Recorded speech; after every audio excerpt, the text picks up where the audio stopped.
הערב בחדשות, פלסטינים ירו יותר מ-80 רקטות לעבר ישראל. בקיבוץ באשכול נפצע אב שניסה להגן על בנו וילדי גן נוספים מפגיעת רקטה. C'était il y a un an, à cet endroit, que Jehan a failli être tué sous les obus. Son kibbutz, Nir-Oz, est en première ligne des combats. À peine quelques centaines de mètres le séparent de la bande de Gaza et des islamistes du Hamas. Ce 21 août 2014, vers 10 h, la guerre touche presque à sa fin.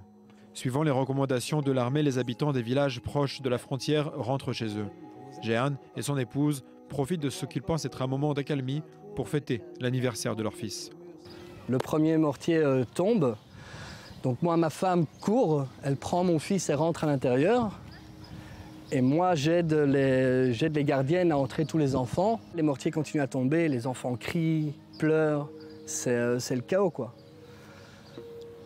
Ma femme tient mon fils dans ses bras qui pleure et elle tient une gardienne qui est en pleurs et qui elle-même tient un enfant. J'embrasse mon fils, je regarde ma femme et je lui dis « Écoute chérie, ça va aller, ça va passer, tout ira bien ».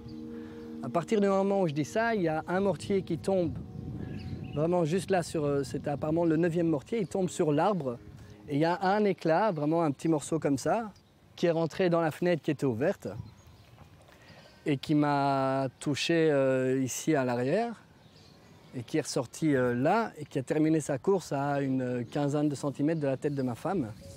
Jehan est immédiatement conduit à l'hôpital Soroka de Be'er Sheva. Il y restera 1 mois. Mais en dépit des douleurs et du traumatisme, il se sait miraculé. Selon lui, le Hamas savait pertinemment que cet endroit du kibbutz était le lieu du rassemblement des enfants et les salves d'obus de mortier avaient pour but unique de tuer des civils.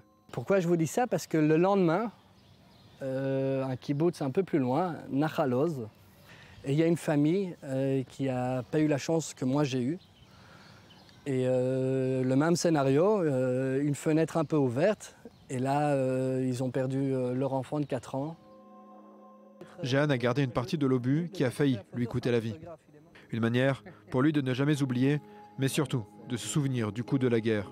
Une guerre qui, d'après lui, n'a servi à rien. On était prêt à souffrir pour cette guerre si au moins ça apportait quelque chose. Mais rien. Pas un accord, rien quoi. Alors voilà, ici on décompte les jours jusqu'à la prochaine guerre. Il ne faut pas se faire d'illusions, hein. C'est vraiment une question de temps quoi. Malgré les difficultés, Jehan refuse de quitter la région et encore moins Israël. C'est ma maison et je reste parce que je crois encore quand même qu'un jour on arrivera à vivre en paix avec nos voisins. Un avenir meilleur qui est encore loin d'être d'actualité. Cette semaine encore, des roquettes ont été tirées en direction du sud d'Israël.